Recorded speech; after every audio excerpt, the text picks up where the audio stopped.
Hey everyone. Valve released CSGO in August of 2012, and over the years, it had some teething issues.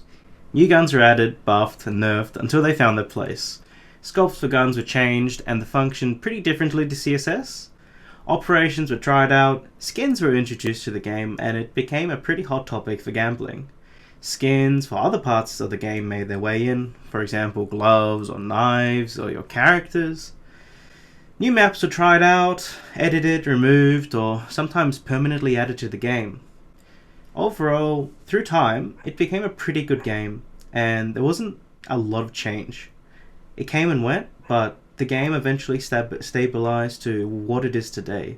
A comfortable game where you know what to expect, you know that it's going to be feature rich, and it's something that just worked. There were issues, tick rates being at 68, people wanted it at 128, and the competition such as Faceit or ESCA had it at 128. There's cheating, although that reduced quite significantly in the recent years.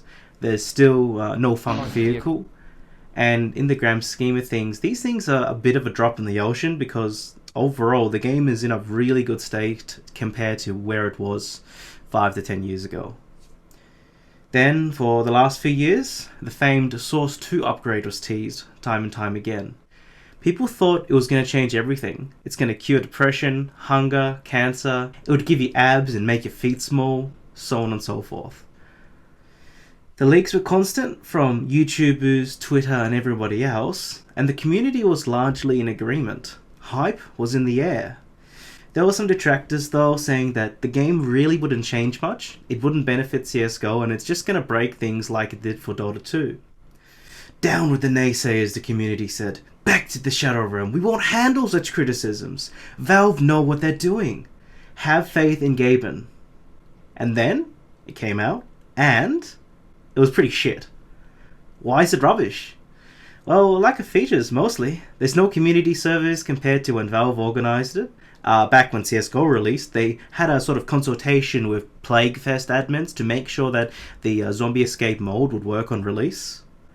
There's a lack of arms race, scout knives modes in Valve matchmaking, so they removed them. There's no short matches for comp, which I think is the thing that annoys me the most. I don't have the time to sit down for a 32 round of CSGO, but 16, yeah, it's fine.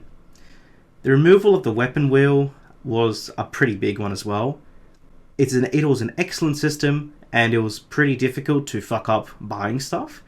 The new system they've implemented, it's very similar to Valorant, and if you take your mouse over just a few pixels, you're fucked.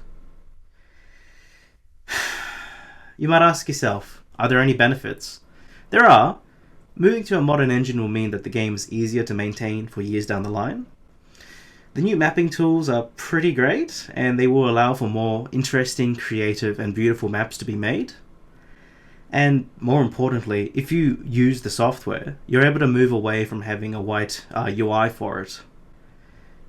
If you just walk around Overpass, you're able to see the benefits in action because you can see the geometry in long for the little paths they've made, and they just look gorgeous. You could do the same thing in Hammer, but because of the new workflow, you can do it in considerably less time.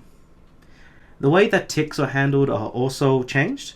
It probably will result in a lot less bullshit when you're playing. For example, you see a guy and he sees you. You shoot him and he shoots you with an AWP, but you die? Even though you've heard two AWP shots go off consecutively, the game just tells you to get fucked and you die. It should probably fix it.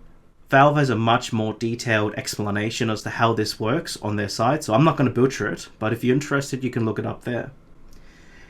On the whole, I don't think it's a great way to launch a new game. It's pretty unacceptable because they forced this onto CSGO rather than having two separate games. It's clever in the sense that they won't separate the community, but they've made a situation that for the next 6 to 12 months, the game is going to be in a pretty rough shape. It's a 2 steps forward, 1 step back situation where no one gets too far like that.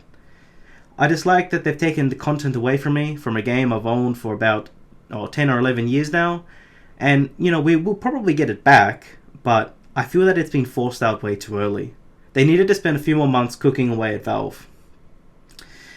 And with that, we have a perspective of how CSGO or CSGO 2 is going in 2023. I'm not calling it CS2 because that's stupid as shit. We had a pretty great game for a long time, and now it's pretty dog shit for the next 6 to 12 months. Things are going to get better, but it's not a great way to do things. Maybe at the end of this time period, I'm going to give a more detailed perspective on how things are going, but until then, we're stuck with it. So, thank you very much for listening. Have a great day, go outside, and live your life, and have a good one. Thank you.